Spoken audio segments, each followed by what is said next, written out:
Israel. Pinakita ng puong may kapal ang kanyang kapangyarihan. Ayaw niyang maluklok sa kapahamakan ang buong sambayan ng Pilipino. Kaya Lord, pitikin mo ang puso't isipan ni BBM. Magmilagro ka para kusang bumaba siya sa kanyang trono. Isama mo na rin yung mga kawatang anay ng mga matataas na opisyal ng gobyerno para hindi na tuluyang magdurusa ang mga tao mo dahil sa sobrang hirap na. Dapat imbestigahan ang mga assets ng mga yan. Siguradong paldo-paldo na rin yan. Bersamin Gising, huwag mo nang kampihan si BBM. Nakikita ng buong mundo ang nangyayari sa gobyerno ni BBM. Nakakahiya. Walang mga investors pupunta sa Pilipinas at alam mo kung anong mangyayari sa gobyerno ni BBM at hindi tanga ang mga Pilipino sa mga korupsyon sa flood control. Kung may pagmamahal ka sa kapwa ninyong mga mamamayang Pilipino at future ng mga kaapu-apuhan nyo at sa henerasyon ng mga apuhan nyo at sabihin sanang delikadesa na sana iyong pagkatao. Nakapundo na, pwede nang magpahinga for life ng magagamit ng kanilang mga pamilya, apo sa tuhod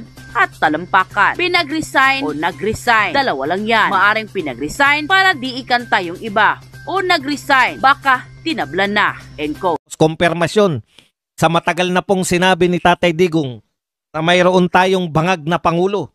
No? Una po naming narinig ito doon po sa may rally, sa may unang rally na maisog sa Davao City. Eto na po. Naging nakakabakal. Patid ko na. Nag-drug siya.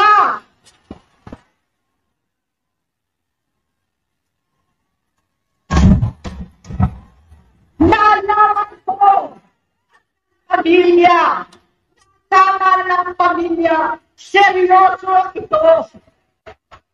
Minsan, kami ng Presidential Guard na Trogompa ang naglilinis tuwing nagpa-party po sila.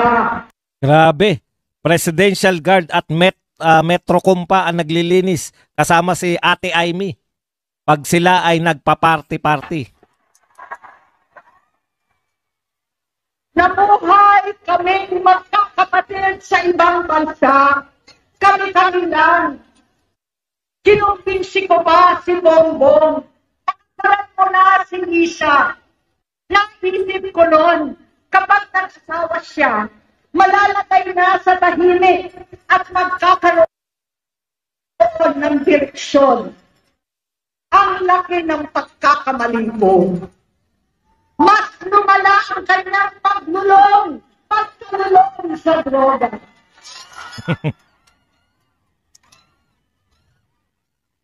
Dahil, basta na silang pagkasawa.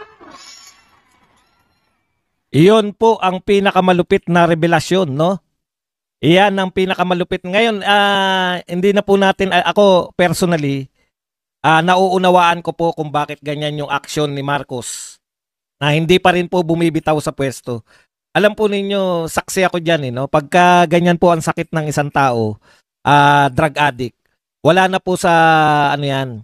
Ako po, hindi atin to galing, kapatid niya po itong nagsasabi, no? Kapatid niya po itong nagsasabi na siya ay isang drug addict. Kung wala pong katinuan ng pag-iisip, yan po ang drug addict. Kaya ayon na rin kay Aimee, napakinggan ko na po yan ng buo.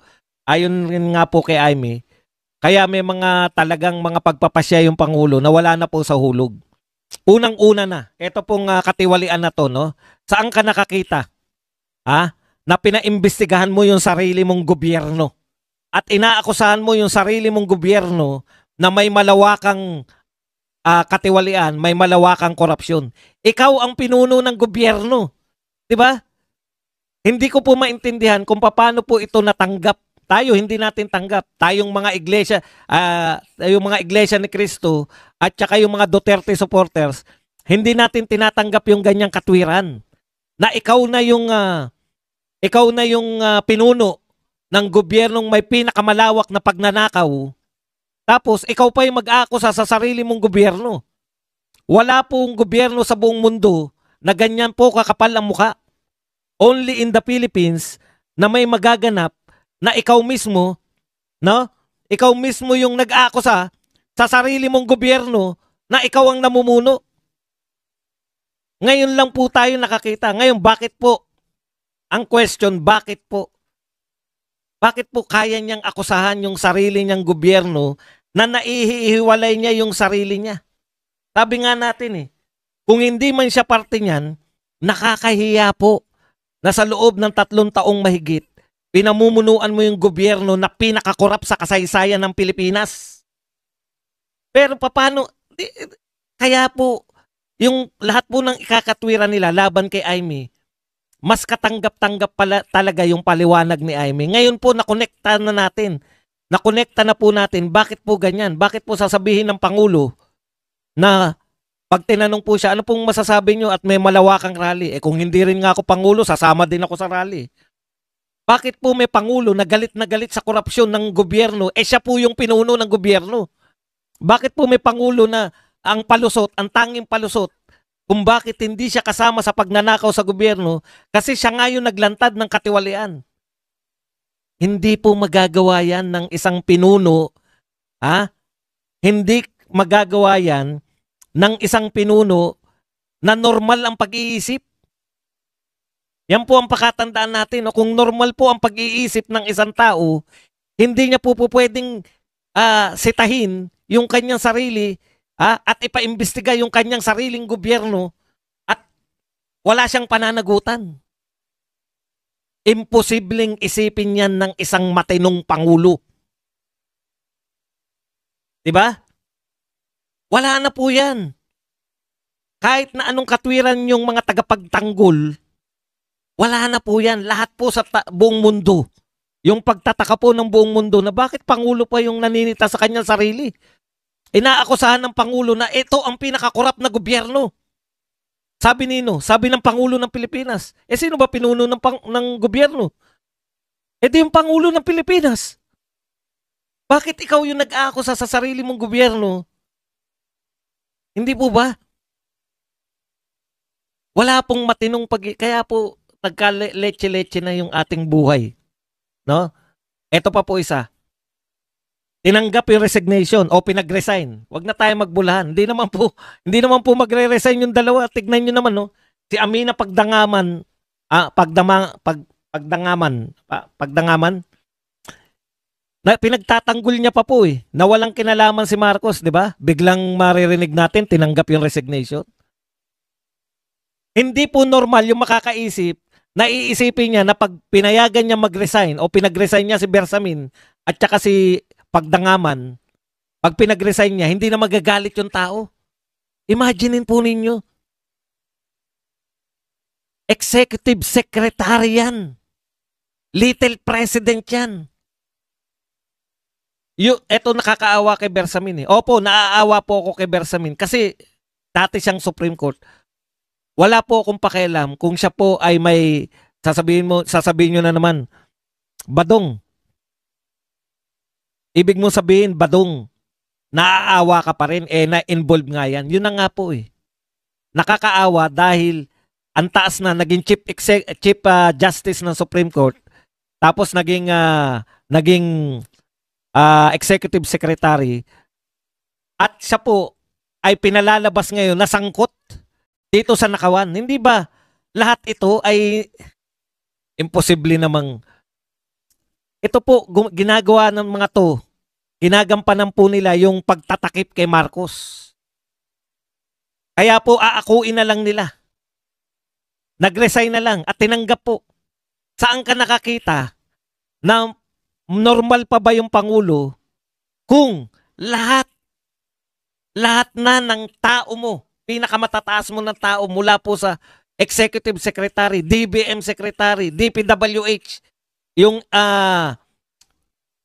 yun pong Speaker of the House, yun pong Senate President. Ito po, bago sila pagpapalitan lahat po to tao ni Bongbong Marcos. Ito na po ang pinakamatataas na tao ni Bongbong Marcos. Executive Secretary, wala na pong tataas dyan. No? Sa Executive Secretary. Speaker of the House, Senate President, lahat po yan, si Chis Escudero, si Martin Romualdez, Executive Secretary, tatlo pong pinakamataas. Ang hindi na lang niya hawak yung Supreme Court dahil talagang hindi niya pwedeng hawakan yung Supreme Court. Lahat ng matataas involved. Lahat ng matataas Pinagbibintangang nagkamal ng bilyong-bilyong pera. Tapos ikaw wala kang kinalaman? Ikaw lang ang malinis?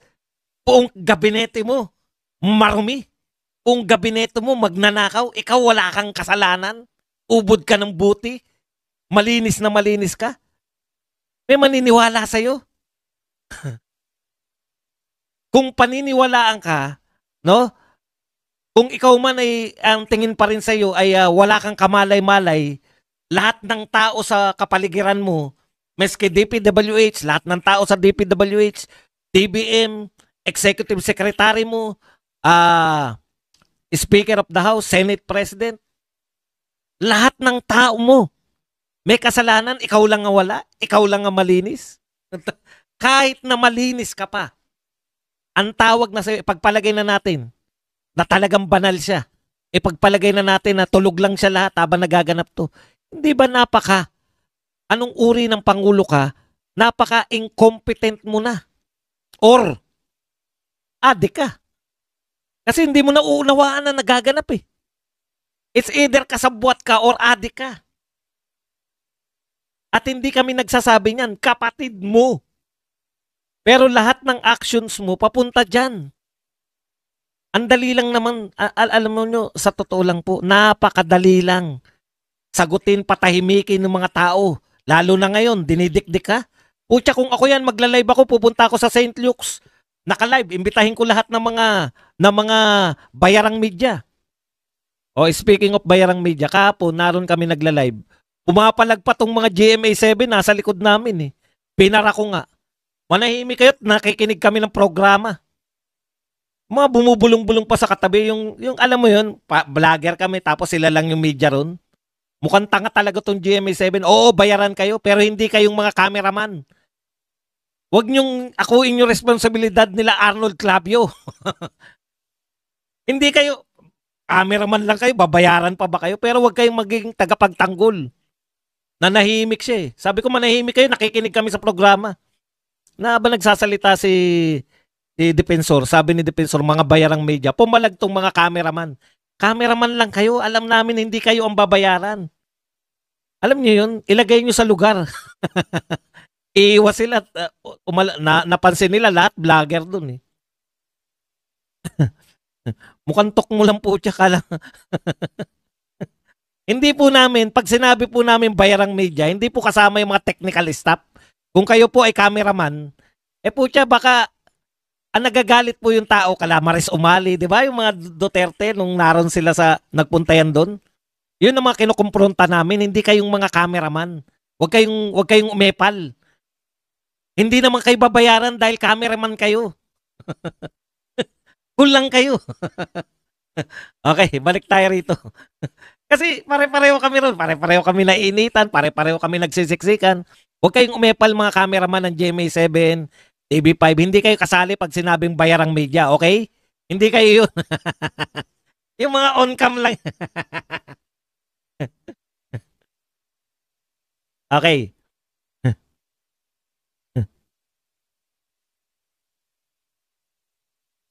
Eto po, wala na pong duda to. Nagtapat na po. Lahat na po eh. Lahat po na nakakakilala sa kanila. Mga personal po to. Si Nikki Cosseteng, kasama po nila mga socialite, mga kilalang tao po sila sa lipunan nung lumalaki po sila. Kilala po sila ng mga adik, sabi ni Nikki Cosseteng. Ngayon po, eto na po. Ha? Eto po, nagsabi na po kapatid niya. Sa lahat po na sa lahat po ng desenteng presidente at pinuno, prime minister, akusahan ka ng ganyan sa ibang bansa, talagang mailigtas mo lang yung pamilya mo, mailigtas mo lang yung Pilipinas. Eto po, very willing ang Pangulo natin na isama tayong lahat. Ang tanong ko sa mga may kapangyarihan, may kakayahan na pilitin na si BBM na talagang bumitaw na. Wala ba kayong gagawin talaga? Hindi nyo ba ipapamukha sila, maawa naman kayo sa Pilipinas? 3 taon pa tayong ganito? Pinamumunuan tayo ng ayon sa kapatid niya ay adik? Tsaka very willing siya, no? Very willing siyang isakripisyo. Ang mga katulad ni Bersamin, very willing siyang isakripisyo si Amina Pagdangaman. Wala siyang pakialam. Alam niyo po, ang tunay na pinuno, naalala ko po, sa gitna po ng pandemya, kung natatandaan niyo, si President Duterte. Maski ako, galit ako kay kay Duque.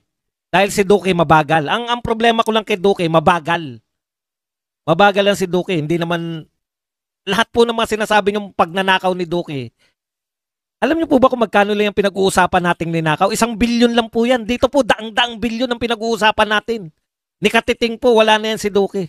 Pero bilib ka kay Tatay Digong, alam niyo kung bakit ako tumahimik sa kaatake kay Duque? Nababagalan kasi ako kay Duque. Yun lang po. Alam niyo po kung bakit ako tumigil na sa kaatake kay Duque? Sabi po ni Tatay Digong, alam mo, si Duque, tinalaga ko yan. Naniniwala ako sa kakayahan ni Duque. Pag bumagsak si Duque, babagsak kami pareho. Eto po, grabe. Very willing ang Pangulo na ipahamak. Wala nang matira.